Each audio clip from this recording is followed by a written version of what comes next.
ایک بوڑھا آدمی بلوچستان سے 70 سال سے بکریاں چراتا تھا اور پیسے اکٹھے کر رہا تھا بھی نبی علیہ السلام کا روضہ دیکھنا ہے.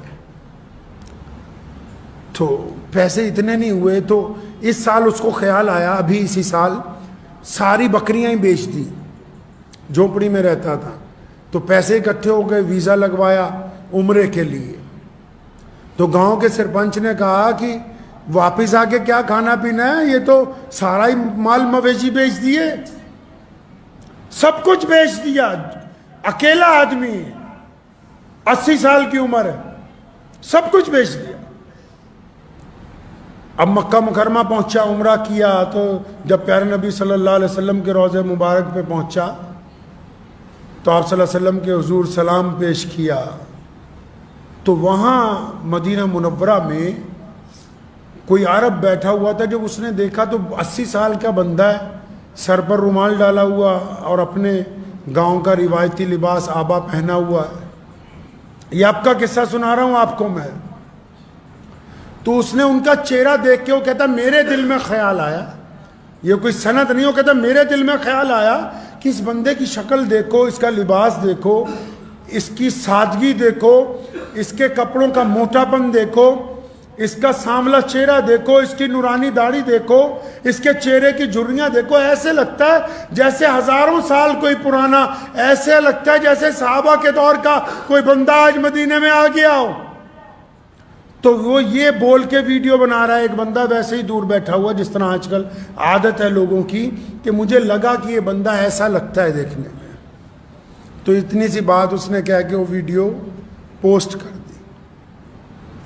24 گھنٹے میں 57 اسلامی ملکوں میں اس ویڈیو نے اتنا ٹرینڈ کیا، مطلب اتنی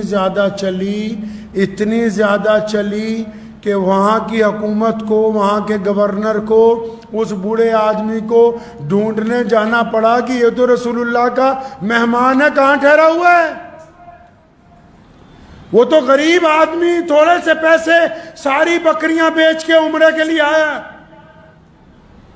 دیکھو آج بھی اگر کوئی سیدنا ابوبکر صدیق رضی اللہ تعالیٰ عنہ کی سنت ادا کرتا تو پھر اللہ کیسے دیتے. گاؤں والے پوچھتے تھے واپس آ کے کیا کرے گا. اب وہاں مدینے میں میلہ لگ گیا ہے، لوگ بوڑھے کو ڈھونڈتے پھرتے ہیں. چھوٹے سے کمرے کے چھوٹے سے ہوٹل سے اٹھا کے 7 سٹار میں منتقل ہو گیا ہے. شہزادے آ رہے ہیں ملنے کے لیے. زندگی کا خرچ بھی ہو گیا. جب چلا گھر کو واپس تو اپنے گاؤں کے ایئرپورٹ پہ بھی ہزاروں لوگ کھڑے کہ وہ آ رہا ہے جس کو رسول اللہ صلی اللہ علیہ وسلم نے اپنی نسبت سے عزت دی ہے. اور ابھی گاؤں نہیں پہنچا.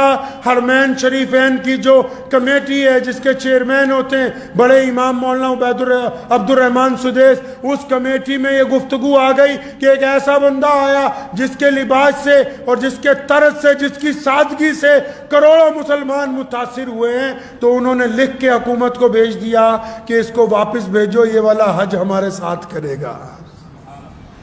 آج بھی اگر